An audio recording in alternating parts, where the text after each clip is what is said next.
Hello and welcome to the Redmen TV and another edition of the Extra Time Show. Bloody hell, Liverpool won and defended and got a clean sheet. Great news, huge news. So yeah, we start the week quite well. We start the week again with a thumbs up, and we had a Pavan Stay Fresh. The iconic thumbs up from Lewis at the start of the show is why I watch this. It's just a nice way to bookend the show. Got my dad doing it to me now and everything. Yeah, so Liverpool got a win, and we had a photo doing the rounds on Twitter of the full team here. And what got me was like, why are Ben Woodburn and Trent topless? I mean, fair enough, lads. Good bodies, you do the weight, you're like 17, you'd knock me out. Not really fussed, but you didn't play a minute. Gruich is there. Who took it? Who took the picture? Was it Daniel Sturridge? That's what I ask. Daniel Sturridge normally features in selfies where he looks like he could be dropping the new Damn EP by Kendrick. So, weird photo. It is nice to see all the lads happy, and Matt up there, he's not actually standing on the bench, he's just that tall. So yeah, lovely. Defended well, the team played well. Divock Origi posted chilling with Wijnaldum after a crucial win. Sorry for that cough there. And yeah, Divock is playing well. What do you think about Divock Origi? Sturridge, we imagine, would be going. We kind of need a bit of firepower up front.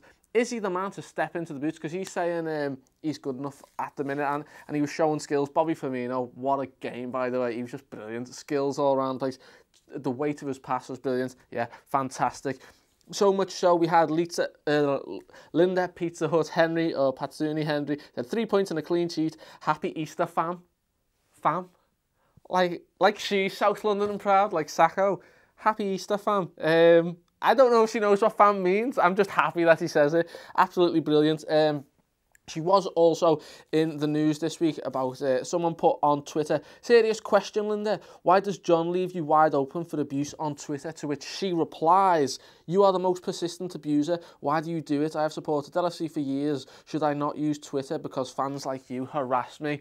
I mean, if you are going on Twitter and you are atting the players, like Lucas Leiva's had it, Mignolet's had it in the past, what kind of person are you if you're giving these abuse? I mean, what do you think about that, giving players abuse on Twitter? It's nice to see that she stuck up for herself as well, and you just got pricks on the internet that'll call you for all sorts, but it is what it is. The internet's a strange old place.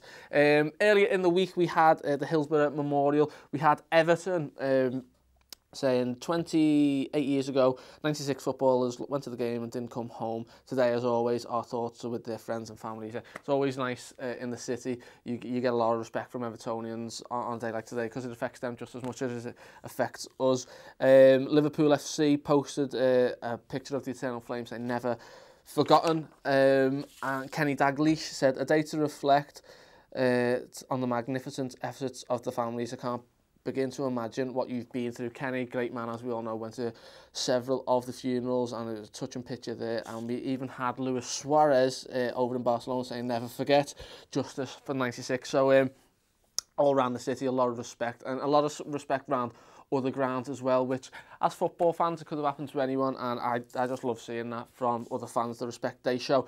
Everton FC this week, or last week, should I say, excuse me, I've got a cold. It said, yesterday Everton Football Club informed the Sun newspaper it was banned from Goodison Park and Finch Farm training ground. It's about time. It's about time. They should have done it when we done it, but they have done it. And I would appeal to any football club to ban the Sun and then maybe move on to the Daily Mail and things like that. But definitely start with the Sun. Great news from Everton, and that's what we like to see. If you're ever about and you see the Sun, accidentally spill something on it, throw it in a bin, who knows. There was some banter on Instagram between Danny Murphy and Jamie Carragher. Jamie Carragher was training for like Monday Night Football or whatever it is they do, and Danny Murphy said, Carragher, don't forget to mention Valencia, probably the best right back United have had in the last 20 years. Ooh, throwing a bit of shade on Gary Neville there. We had Kirk Cousins said something about last week. He was doing American foosball with Liverpool players. So we've got a picture of Coutinho and Wijnaldum. I don't know anything about NFL. Talk to Chris and Steve about that. So let's keep it football. The under-23s had a 3-1 win against Leicester. Gary Lamb said, why isn't Harry Wilson in the first squad? He is Brillo. Brillo. Harry fully deserves to be in the squad before we lose him to some other club. He's not as good as Liverpool. Harry scores lots of goals. Harry does score lots of goals. 27 goals this season, and he got another one. It was a lovely goal.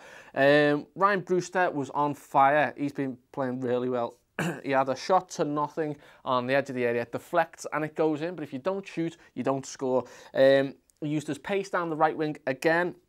Whipped it in, front post, Matty Virtue, good header and good goal. And then, come to the end of the game, Harry Wilson had a free kick, actually 25 yards out, over the wall, hits the foot of the post, goes across the face of the goal. He's shown real quality there, and I would like to see him making the bench at least and just getting a couple of minutes at the end of the game. I know the middle of the park is a dangerous place to put a young kid on, especially against the likes of West Brom and things like that. But I do want to see him in games, maybe that will control him 2 or 3-0, give him a bit of time on the pitch, because Ryan Brewster again dinks him in on the right hand side, and he's kind of akin to Torres, little outside the foot, left-footed chip over the keeper, posting in. Good goal. I'd like to see that from the youth. So Brewster, certainly one to watch, and Harry Wilson is doing it as well. Under 18s, they don't play until the 22nd of this month against Arsenal, so I'll keep you up to date with that. The Loney front, we had our American correspondent Ryan Scott. He got on me on Twitter saying,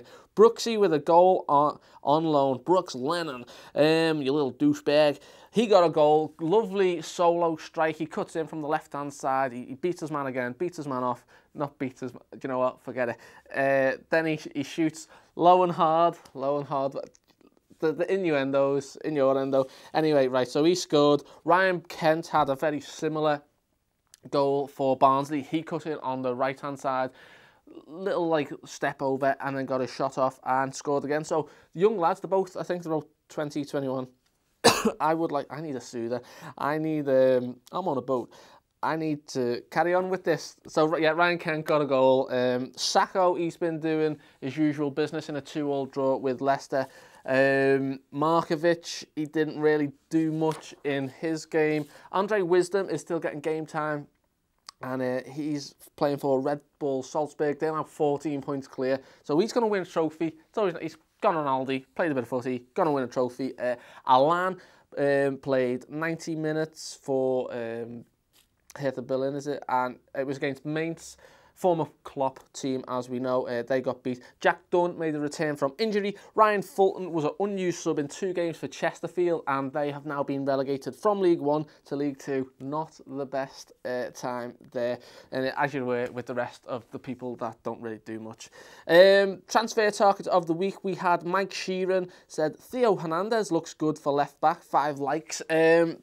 Yeah, he was featured in UEFA's Weekly Wonder Kid this week. He plays for Atletico Madrid. Left back, as you mentioned, he's tall, he's strong, he's quick. He runs with the ball very directly.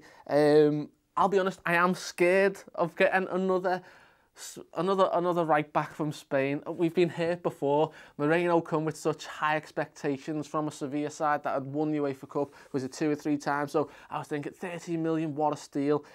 What I want to know, I've seen a lot of his attacking things because that's all the footage I can kind of find. I want to know how good is he defensively? What is his positioning like? Will he man mark? Will he just let a guy leave him? We've had attacking players in the past. Milner, he's really good defensively, doesn't offer much going forward, and he's right-footed, so it kind of limits your options. I would like to see him, and I probably would take a punt on him.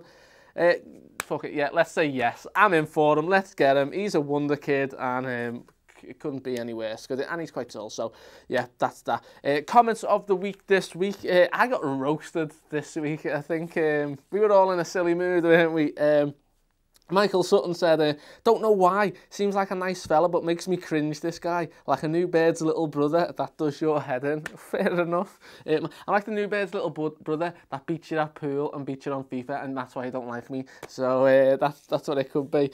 K2EDG said, all about shirt sponsors complaining when players score and remove the shirt. That's their money shot, and the player removes the advertising.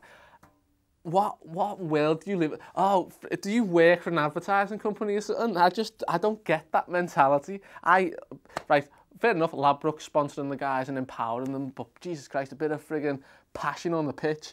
I don't. It's not like people don't know what it is anyway. They see the kit enough. David, elbows deep in Shazam.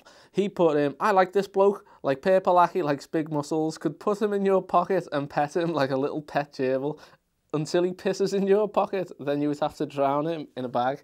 I don't think many people will know who Purple Lackey is who watch this show, but for those that do, that's a shout. I do like that. Daniel McDermott said, saw this guy in the crack the other day. Sad to say, I felt slightly starstruck. Lad, I get about. You could have got me a pint. I was with my bird, so you could have got a picture with me and she'd have thought I was famous. Jed McLaughlin said, saw you do stand-up last Sunday. You're as funny as your arms are big. Add that to your trollage. Mate, you could have said something then and there, but you didn't. And you've come onto the internet. Mate, that's okay. That's okay. Wasted put it. I asked, what about fans watching other fan channels? And he said, I'm a United fan, but I subscribe to Redmen TV because honestly, they produce great content. Mate, if all United fans were that honest and that likeable, we'd get on. Redmen TV do produce great content. Extra Time Show's the best. Yeah, I know, I agree with all you lot. David Aspinall said, about world tours, it's time for supporters to see the players. It's cheaper to bring 20 guys to Australia than it is for 500,000 Australians to get to Anfield. We pay for shirts, we pay TV rights, we help fund the club, we deserve to be shown respect, and we deserve to be given respect back. To even criticise it is small-minded and selfish. You don't have to live in Liverpool to be a real fan. I agree, mate. I've said this time and time again. Providing you support the club, providing you love the club and passionate about the club, I like that. It was just a question of whether 3 days after the game, the season ends, going to Australia is the best move. But you know, I hope you enjoy watching them if you do go, David. And that's that. So questions to ask yourself this week then are tweeting players and managers and people affiliated with the club on Twitter and giving them abuse. What do you think about that? What kind of person does it make you? Defending set pieces. We've got 6 points out the last 6 games now against teams that really hammer you on the set pieces. Are we over that? Simon Mignolet, by the way, I have given a bit of stick in the past, but he's been absolutely brilliant these last 2 games, saving us from 2, you would be like assured goals. So fair play to them. Do we need a new keeper in the summer? That's another question. Do we need a replacement for Simon Mignolet? Because he's playing absolutely class at the minute. Still got a bit of a flappy kick in him, but he's saving the day every now and then. Harry Wilson, time to step up again, and Ryan Kent should be bringing him back, excuse me. Do let me know in the comments. Like, subscribe, share, and if you're into boxing, I write and design a boxing magazine. I'll put the link below. But other than that, football talk and things, yeah, get involved, and most of all, take it easy.